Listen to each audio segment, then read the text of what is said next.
Compañeros y compañeras, muy buenos días. Soy Alejandro Torres. Vamos a iniciar el tema que corresponde hoy a la materia de Derecho Procesal Civil. Bueno, primero quisiera saber que están bien, desear que estén bien, que vayan sobrellevando este tema del aislamiento por el COVID-19 y que todo esté bien en casa con ustedes, con seres queridos.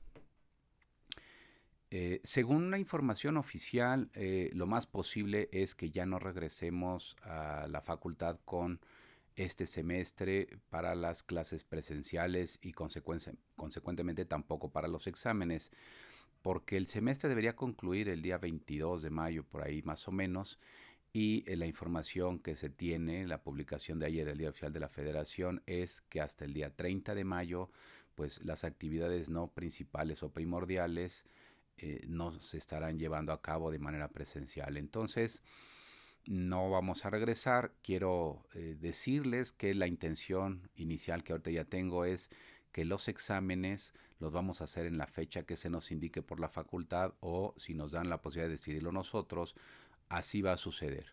Lo voy a hacer saber con anticipación, precisamente esa última semana de mayo.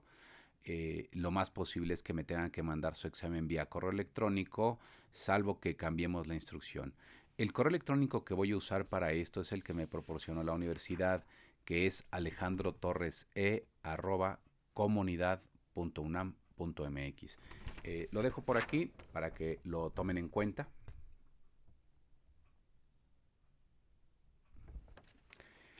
Bien, desde este momento me van a poder mandar correos para que yo tenga presente que están ahí, que están escuchando estas charlas y también podríamos usarlo para dudas, inquietudes, aclaraciones que tengan, con independencia de que tanto en el canal como en la página de Facebook estoy atento a sus observaciones. Bueno, hoy nos corresponde, todavía estamos con el tema de la prueba, hoy nos corresponde revisar el objeto de la prueba. Este tema pues es ya más concreto de lo que hemos venido hablando del derecho probatorio, de la carga de la prueba. Y bueno, vamos a platicar cuál es el objeto de la prueba, cuál es la intención que se persigue con la prueba, que aunque parezca evidente, pues tenemos que puntualizarlo. De manera general, vamos a señalar que el objeto de la prueba es demostrar los hechos que constituyen nuestras pretensiones. Esos hechos usualmente se usa decir en el argot que solamente son los hechos controvertidos.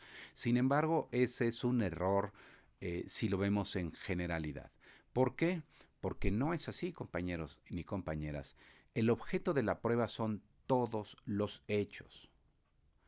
¿Por qué? Bueno, porque nosotros tenemos que demostrar todos los hechos que estemos narrando. Sin embargo, ese error que se nota decir que son los hechos controvertidos surge porque el artículo 291 del Código de Procedimientos Civiles así lo ordena. Sin embargo, esa disposición pues existe ahí en la etapa probatoria. Por lo tanto, es cierto que las pruebas se ofrecen relacionándolas con los hechos controvertidos. Eso es absolutamente cierto. Pero no es cierto que solo los hechos controvertidos deban ser demostrados. No, todos deben ser demostrados. Y voy a poner el ejemplo. Si yo le digo al juez, señor juez, necesito alimentos, pues ni modo que no exhiba las actas de las que surge el deber alimentario.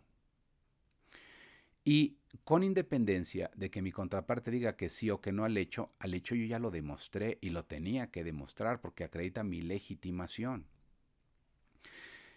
Ahora, a lo mejor después yo digo que alguna prueba la relaciono con este y aquel hecho controvertido, y eso está bien, pero eso es porque ya estamos en otro momento del proceso.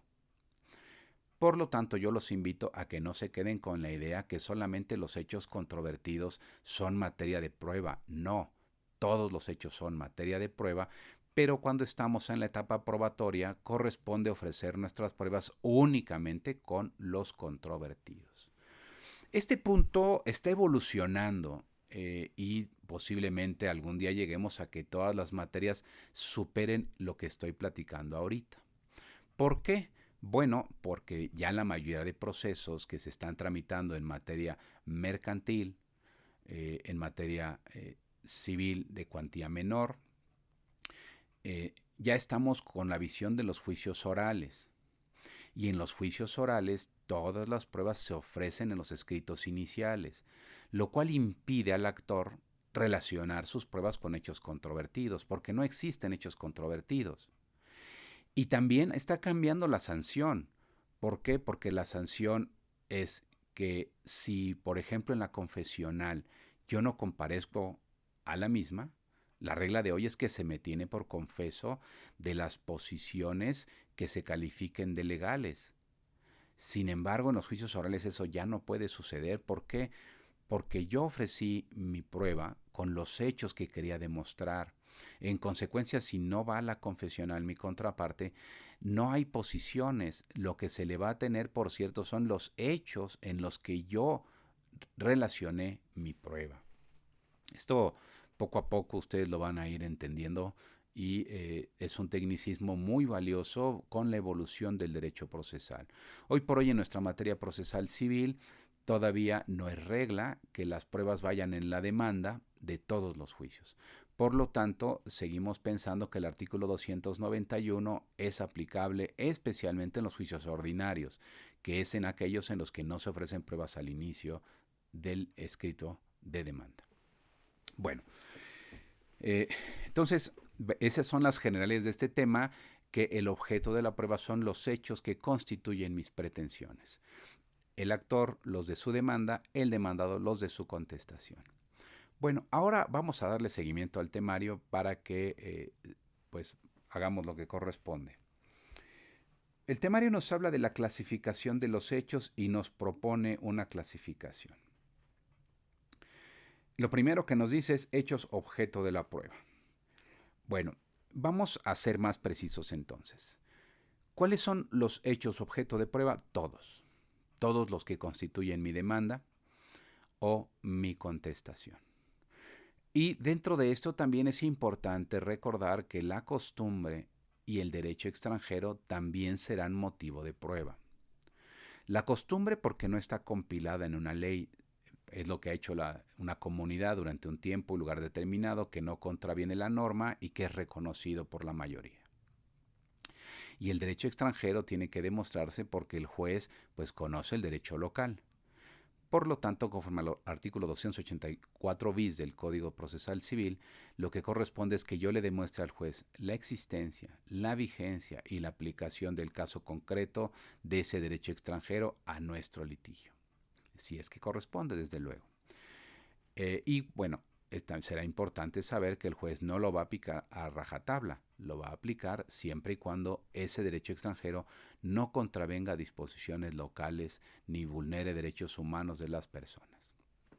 Bueno, ahora, ahora vamos al tema que decíamos, ¿no? Hechos controvertidos. ¿Cuáles son los hechos controvertidos? Bueno, los hechos controvertidos son conocidos como la litis. Y son esos hechos en los que el actor hace una afirmación y el demandado la niega. Ejemplo, dice el actor: señor juez, celebramos un contrato verbal de arrendamiento el día tal. Y el demandado contesta: este hecho es falso. Ese es un hecho ya controvertido, porque el actor tiene una postura y el demandado la niega. En consecuencia, ambos tendrán que demostrar, el actor tendrá que demostrar que se celebró ese acto jurídico, y si el demandado hace alguna aclaración diciendo no, yo soy el dueño, pues él tendrá que demostrar que es el dueño. Sin embargo, si el demandado solamente dice no, se libera de la carga de la prueba porque él no tendría que demostrar absolutamente nada de ese punto. Pero también considero que si él simplemente dice que no y no señala cuál es la calidad de su posesión y el origen de su posesión, pues posiblemente no fructificará su excepción, y peor aún, si tiene una reconvención, pues necesitaría demostrar que hay otra calidad por la que ocupa y que tiene evidencia para demostrarlo. Curiosamente el temario, bueno, siempre nos dan sorpresas los temarios, ¿no? Y aquí el temario nos dice hechos conducentes. Los hechos conducentes, en mi opinión, no existen. Lo que puede existir son pruebas que sean pertinentes, son hechos que sean pertinentes, pero no conducentes, porque lo conducentes serían idóneos y no estamos hablando de eso al hablar del objeto de la prueba, ¿no? Si yo narré un hecho que no sea pertinente, pues a lo mejor de todas más tengo la carga de la prueba. ¿Por qué? Porque yo lo afirmé y conforme al 281 del código, todo el que afirma debe demostrar. Entonces yo podría hablar de un hecho impertinente. A lo mejor, como sucedía, esto tuve un flashback ahorita, como sucedía antes del 2008, cuando había causales de divorcio. Los juicios de divorcio siempre fueron muy ilustrativos para la academia. Y entonces la mayoría de abogados decían en sus demandas de divorcio lo siguiente. Señor juez, nos casamos y los primeros años todo era color de rosa y fuimos muy felices, ¿no? Ya después narraba, ¿no? Y bueno, hace 3 años nos separamos. ¿Qué significa esto? Bueno, la causal 18 del artículo 267 decía que después de 2 años de la separación, con independencia de por qué se había dado, pues prácticamente el divorcio era casi automático al no estarse satisfaciendo ya el objeto del matrimonio, ¿no? Que es el apoyo mutuo, estar ahí permanentemente apoyándose en todo. Entonces, ¿qué caso tenía que yo narrara que había sido la vida color de rosa cuando el matrimonio tenía 25 años celebrado? Bueno, es una afirmación impertinente para el divorcio, sin embargo, al haber sido una afirmación, pues yo tendría que haberla demostrado. Pero bueno, entonces no debemos confundirnos. Se dijo cuando platicamos de la demanda y se reiterará siempre que cuando yo elaboro una demanda solo debo narrar hechos pertinentes, es decir, aquellos hechos que son necesarios para que el juez pueda decidir sobre la litis. Pero no es correcto que nosotros hablemos en el objeto de la prueba de hechos conducentes, porque eso no corresponde al objeto de la prueba. Son hechos que no deberían ni siquiera estar ahí. Y en todo caso, lo que deberíamos estar hablando es de pruebas pertinentes, pero pruebas pertinentes, pruebas idóneas, que son aquellas pruebas que son aptas para demostrar lo que se pretende. Bueno, vamos ahora a otro punto que son los hechos supervenientes. También nuevamente, pues estamos en un error en el temario. ¿Por qué? Porque no existen hechos supervenientes. No existen. Si nosotros leemos toda la normatividad en nuestro Código Procesal Civil, no existen. Hay legislaciones en los estados como Guerrero, como Morelos, que sí tienen contemplados hechos supervenientes. Es más, podríamos decir que sería importante que nuestro Código Procesal Civil de la Ciudad de México tuviera esta posibilidad.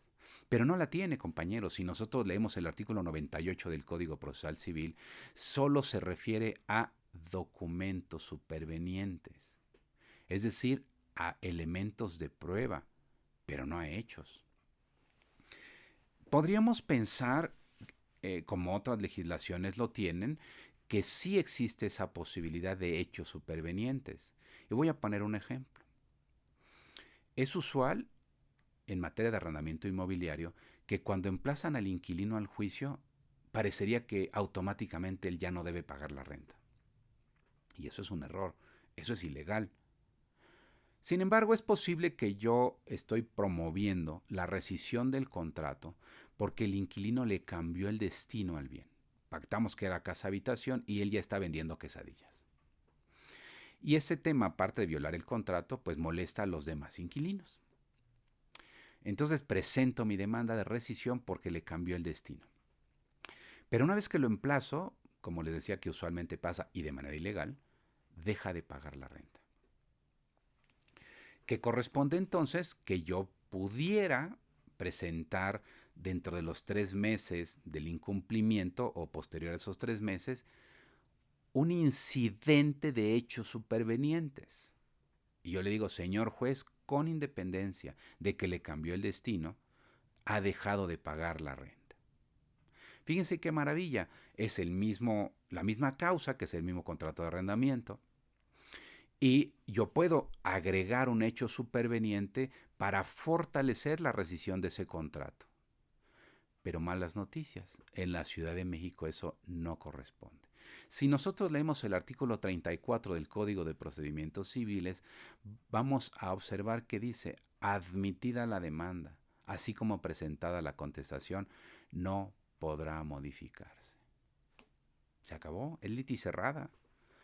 Así que este temario pues está interesante, pero no corresponde a nuestra normatividad de la Ciudad de México, porque no existe la posibilidad de hechos supervenientes.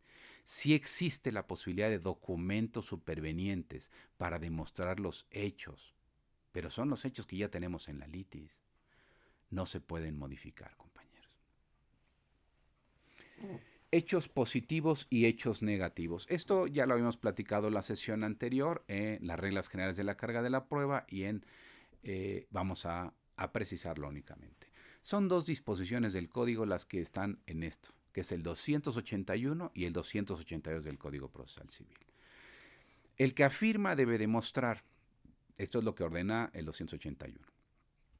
Entonces, todas las afirmaciones de mi escrito de demanda en los hechos y todas las afirmaciones de mi escrito de contestación en los hechos, pues yo deberé demostrarlas. En cambio, si yo niego los hechos, pues no tendría que demostrar. Sin embargo, el artículo 282 del Código me da 4 excepciones a la regla. Cuando yo desconozco la presunción que tiene a favor mi contraparte, cuando yo desconozco la capacidad, cuando la negativa es constitutiva de mi acción y cuando la negativa envuelve la afirmación de un hecho. Si mis negativas están en alguno de estos supuestos, yo sigo teniendo la carga de la prueba. ¿Por qué? Bueno, porque así lo ordena la ley y porque resulta lógico.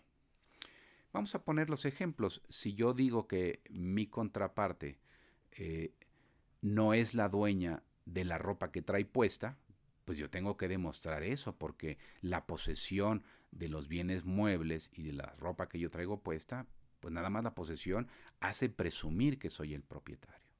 Por lo tanto, si alguien dice que yo no soy el propietario, él tendría que demostrar que él es el propietario y lo debe demostrar plenamente. El tema de la capacidad, pues también es una presunción. Sin embargo, la ley, yo opino que más de hablar de capacidad, habla de habilidades o inhabilidades jurídicas. La ley está llena de inhabilidades, es decir, si bien todos somos capaces después de la mayoría de edad, según los artículos 647 y 648 del Código Civil, pues lo cierto es que no solo por ser mayores de edad podemos llevar a cabo todos los actos jurídicos o negocios jurídicos posibles. Habrá algunos para los que la ley tiene una restricción. Por ejemplo, en la adopción. Si alguien pretende adoptar a alguien, pues tiene que tener una diferencia de por lo menos 17 años. En consecuencia, si una persona de 20 años quiere adoptar a una persona de 16 años, no lo puede hacer. Y es capaz porque tiene 18 años, sí, pero es incapaz porque la ley le da una inhabilidad. Entonces, siempre que estemos hablando de una incapacidad de estas, que para mí serían inhabilidades legales, pues tendríamos que demostrarla. Bueno, ahora, también sucede lo mismo cuando es constitutivo de mi acción. Y voy a pensar como ejemplo en una acción negatoria. Alguien constituyó una servidumbre de paso sobre mi inmueble, pero ya abrieron una calle que permite a mi vecino pues salir por esa calle en lugar de tener que pasar por mi predio. Él ya tiene constituida la servidumbre, en consecuencia yo quiero quitarle la servidumbre y mi demanda dirá, él no necesita ya la servidumbre, sería una negativa. Sin embargo, como constituye mi acción, yo tengo que demostrar que no la necesita porque ya tiene un nuevo acceso directo a la calle que le resulta más sencillo que pasar por mi predio, pero además pues me quita a mí ese gravamen que tengo.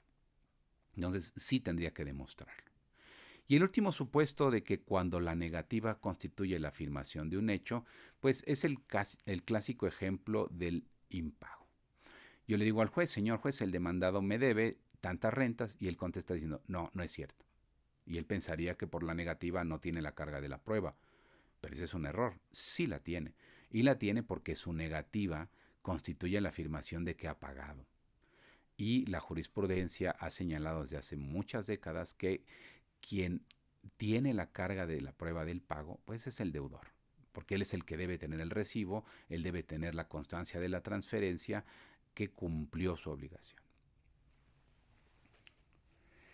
Bueno, el siguiente apartado es hechos exentos de prueba. Y bueno, el primer hecho exento de prueba serían los hechos notorios a que se refiere el artículo 286 del Código. ¿Cuál es hecho notorio? El hecho notorio es el que es conocido por la generalidad de una población en un tiempo, lugar y espacio determinado. Si nosotros preguntamos hoy quién es el presidente de México, pues la respuesta es casi uniforme. La mayoría de la gente sabe quién es el presidente de la República. Pero si yo pregunto inmediatamente quién fue el presidente de México en 1980, pues alguna gente ya no lo sabría con esa exactitud. De ahí que los hechos notorios tienen una temporalidad. Pero también tienen un espacio. Si yo hoy pregunto quién es el presidente de Estados Unidos, pues posiblemente muchos mexicanos lo saben y muchos norteamericanos también. Pero si se lo preguntamos en Madagascar o en algún otro lugar, posiblemente no saben quién es el presidente de Estados Unidos.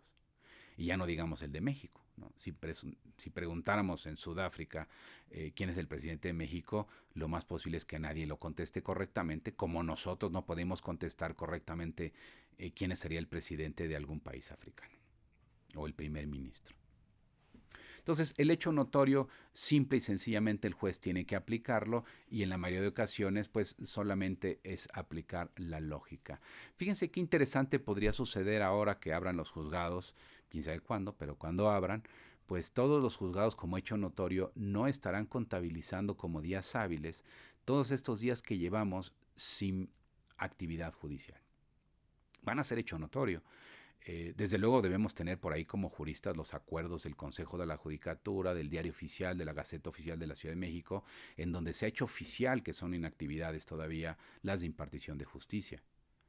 Pero seguramente los jueces lo invocarán como un hecho notorio. Pondré un ejemplo más concreto. Durante estas fechas todos los abogados teníamos programadas audiencias. En consecuencia, una vez que abran los juzgados, pues los juzgados deberían publicar autos de oficio señalando nueva fecha de audiencia para todos los asuntos que tenían agendados en estos meses que hemos llevado de inactividad. Es un hecho notorio. Y como tal, pues no tiene que ser demostrado. Ahora, por aquí el temario nos dice hechos materia de una presunción. El tema sí es complicado. Tenemos por ahí algunos elementos que platicar. Las presunciones no tienen que ser demostradas, pero sí el hecho que da el origen a la presunción. Tenemos un artículo que ha sido importantísimo desde que se hizo el Código en 1932, que es el artículo 287, que nos dice que cuando alguien no quiera someterse a la prueba pericial que se ordene o también no exhiba los documentos que él debería tener, se van a tener, por cierto, los hechos que afirme la contraparte. Entonces, aquí estamos generando una presunción, pero necesitaríamos demostrar el origen. Fíjense, vamos a poner un ejemplo. Ya le sucedió a un actor muy famoso, a un artista, perdón, muy famoso. Vamos a pensar que alguien dice, señor juez, que me pague un daño moral. Esa es la demanda. Pero el demandado contesta diciendo, no, señor juez, no hay ningún daño moral. Lo que hay aquí es un problema de egocentrismo. El actor es ególatra y piensa que todo el mundo está pensando en él y que es el centro del universo. Y para demostrártelo te voy a ofrecer la prueba pericial y que va a consistir en todo esto. Y entonces puede suceder que este actor pues decida no presentarse a la prueba pericial y el juez va a tener por ciertos los hechos que dice el demandado. Lo mismo sucedería en el caso de una persona que señala, señor juez, mi contraparte es afecto a drogas de esta naturaleza y vamos a someterlo a una prueba toxicológica a través de tal perito para que nos diga pues si tiene residuos del uso de estupefacientes. ¿Y qué sucede? Bueno, esta persona decide no someterse al dictamen. El juez deberá tener por presuntos los hechos en los que se trata que esta persona pues tiene esa adicción. Sin embargo, pues tal vez no sea suficiente si la demanda no se hizo correctamente. porque a lo mejor simplemente le hacen la imputación de que es afecto a estas sustancias, pero no le señalan una consecuencia y también tendrían que demostrar la consecuencia. Entonces, jugar con las presunciones y jugar con lo que la ley nos da resultará interesante, pero tendríamos que hacerlo con un estudio muy cuidadoso y con una gran estrategia para asegurar el éxito. Hechos confesados. Nuevamente quiero insistir, los hechos confesados no están exentos de prueba así como parece. No, los hechos confesados ya están demostrados. Por eso, cuando se ofrecen las pruebas, ya no tengo que ofrecer pruebas porque ya fueron demostrados. Fíjense qué diferente es el tema. Si es un hecho notorio, desde que lo narro sé que es un hecho notorio. No necesito demostrarlo. Sin embargo, si es un hecho genérico, sí necesito demostrarlo, pero puede suceder que el demandado, al contestar, lo confiese y entonces ya me liberó de la carga de la prueba, pero yo sí la tenía. En cambio, en el hecho notorio no tenía yo carga de la prueba alguna precisamente por lo notorio del hecho. Entonces, queridos compañeros, mi sugerencia para que esto quede más claro es la siguiente. Siempre que estemos elaborando un escrito inicial, demanda o contestación, debo saber con qué voy a demostrar cada hecho y no me puedo confiar a la confesión de mi contraparte. En consecuencia, aun siendo un hecho que parece intrascendente, yo debería estar señalando testigos para demostrarlo. Si mi contraparte al contestar la demanda lo confiesa, pues qué maravilla, me liberó de la carga de la prueba. Pero si no lo hizo, yo me protegí mencionando testigos. Yo me protegí señalando los documentos. Ahí está la importancia de entender esa gran diferencia entre hechos exentos de prueba desde el inicio y hechos que no requieren prueba después. Es muy importante esto para que ustedes puedan ganar sus juicios. Hechos imposibles. Bueno, no es que estén exentos de prueba, es que los hechos imposibles, pues no debería el juez admitir pruebas precisamente porque no son compatibles con la naturaleza. Voy a poner un ejemplo absurdo. Dice el demandado, señor juez, yo incumplí el contrato, pero no fue por mi culpa. Yo incumplí el contrato porque tuve una abducción. Vinieron los extraterrestres y me llevaron. Entonces no pude cumplir y apenas me liberaron ayer. Y te voy a ofrecer pruebas para ello. Difícilmente el juez va a admitir esas pruebas, pero aún admitiéndolas, lo más posible es que no tengan éxito. Ni llevando a Maussan como testigo podría funcionar. Hay hechos que resultan incompatibles con la naturaleza humana y no debería admitirse pruebas sobre ellos. Bien, vamos ahora al siguiente punto, que es prueba del derecho. Vamos a aclarar, y ya lo dijimos desde el inicio de esta charla, sí se tiene que demostrar el derecho, pero solo el extranjero, el nacional no, el nacional es del conocimiento del juzgador. Y si no, pues de un estudio accesible, muy sencillo. Él busca la norma, y ahora más, imagínense, en internet están todas las normas.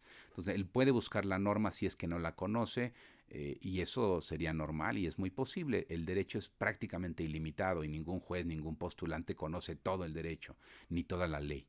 Entonces, bastaría con que se invoque y el juez tendría que buscar su contenido y su vigencia. Pero en el caso del derecho extranjero, el artículo 284 bis del Código señala claramente que el juez pues necesariamente debe conocer que ese derecho existe, que está vigente y que es aplicable ese caso. Aquí tendríamos el informe del país a través de sus órganos internacionales que nos puede auxiliar en ello.